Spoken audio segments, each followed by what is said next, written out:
Bem, verbos realmente é assunto extenso. E não há jeito. Você precisa mesmo estudar esse tópico com muito cuidado, né? E de uma forma bem assim, de compreensão. Não adianta ficar só decorando. Por isso, eu quero mesmo que você observe a próxima questão. A questão que vamos resolver agora tem a ver com um assunto dentro do tópico de verbos, que é um assunto que nem se trabalhava muito no passado. Antigamente nem se via esse tipo de questão, mas hoje ela é muito comum. Agora, sabe por que ela é comum? Porque o que as bancas elaboradoras aí das provas perceberam é que esse era um erro que muita gente cometia nas redações sem perceber. É um erro muito sutil. Vamos falar agora de problemas em correlação semântica dos tempos verbais. Esse tópico é um tópico moderno, não é um assunto muito novo hoje nas provas, e eu escolhi essa questão justamente para você aprender o raciocínio, a lógica aí do tópico, do assunto. Vamos à questão? Vamos lá. Então veja. Observe que a banca, ela traz um enunciado que não diz nada. É um enunciado bem geral, né? A alternativa que completa corretamente as lacunas da seguinte frase. Em nenhum momento no enunciado a banca disse algo sobre correlação semântica dos tempos verbais, que é o tópico que está sendo trabalhado aqui. Então, isso já é um problema. Por quê? Porque quando o candidato olha para esse tipo de questão, se ele não tiver experiência, pode ser que ele não entenda o que a banca quer dele. Bom, mas como saber que é uma questão de correlação semântica dos tempos verbais? Bom, conseguimos descobrir isso observando as alternativas A, B, C, D, E. Sabe por quê? Porque quando você vê as alternativas, você percebe que a banca, em cada alternativa, está brincando com presente, pretérito, está oscilando entre essas duas ideias, ou seja, a ideia de presente, a ideia de pretérito e relacionando essas ideias com o futuro. Como assim? Veja, na letra A, observe, estivesse, era. A brincadeira é com o passado. Na letra B, estiver, será. Bom, a brincadeira é com o futuro. Na letra C, esteja, era. Bom, começa com presente e vai a passado. Então, veja, é interessante você perceber que são as alternativas que vão mostrar a você qual é o assunto da questão. É interessante você perceber que a banca, muitas vezes, ela não é clara no enunciado e que, portanto, é importante que você vivencie essa questão aqui. Então, quando você olhar uma questão que fique oscilando entre presente, passado e futuro, você já sabe, é questão de correlação semântica dos tempos verbais. Agora, o que você precisa saber de essencial para resolver esse tipo de questão? Bom, em tese, eu digo em tese porque estamos falando da língua portuguesa e a língua portuguesa, claro, ela traz exceções, né? Mas em regra, poderia dizer o que para você? O futuro do presente é tempo verbal que deve se correlacionar com o presente ou com o futuro. Então, observe, são duas dicas que eu vou passar aqui para você. Então, a primeira já foi, veja, o futuro do presente deve vir correlato a presente ou a futuro. Já o futuro do pretérito comumente vem correlato a pretérito, ou seja, passado. Bom, isso faz todo sentido, né? Porque ele é o futuro do pretérito. Então, teoricamente, ele deve vir ligado a pretérito. Eu não quero dizer que será sempre assim, eu quero dizer que isso é o comum. Bom, e com essas duas dicas, você já consegue entender o perfil da questão.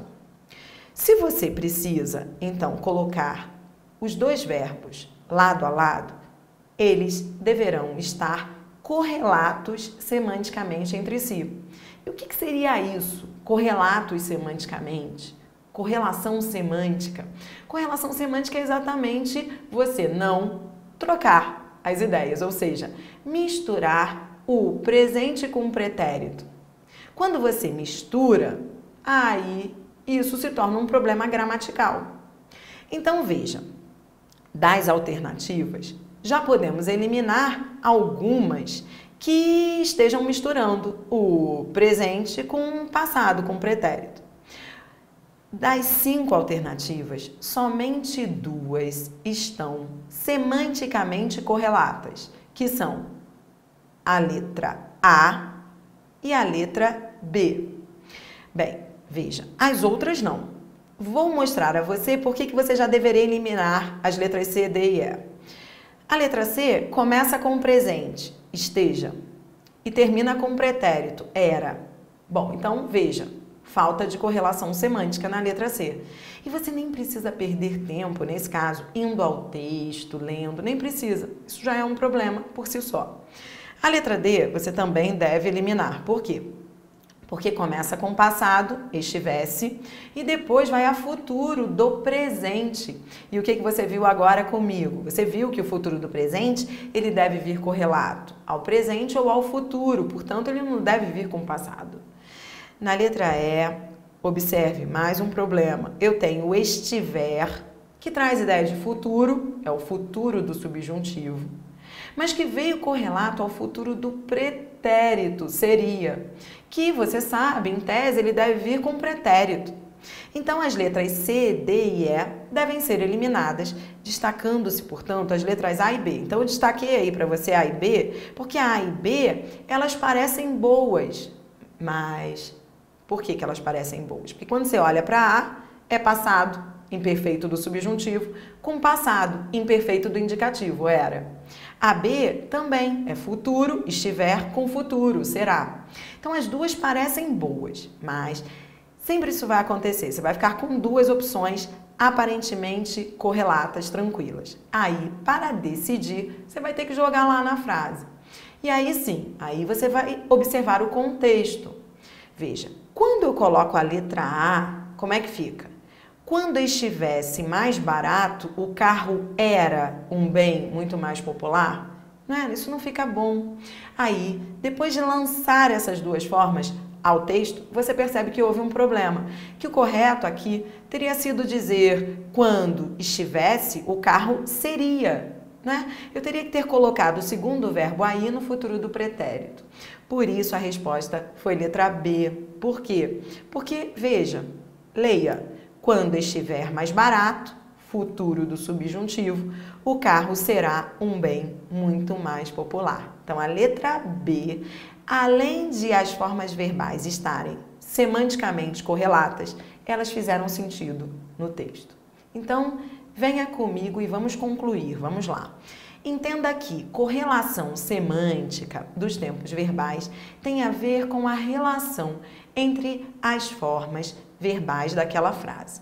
Que, portanto, você não pode olhar para o verbo de maneira isolada. Você tem que olhar para ele sempre relacionando-o a outro, tudo bem? Ao outro verbo que venha no contexto.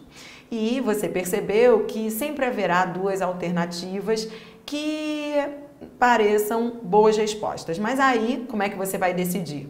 Você vai ter que jogá-las ao texto ali, ao trecho que a banca traz para resolver a situação. Agora, o que é bom disso tudo é que você consegue eliminar aí sempre 3, Então, essa é a vantagem.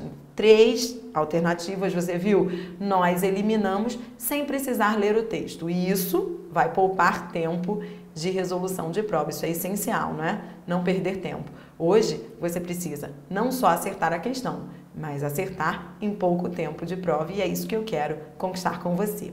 Bom, eu já volto com mais questões aqui. Até já!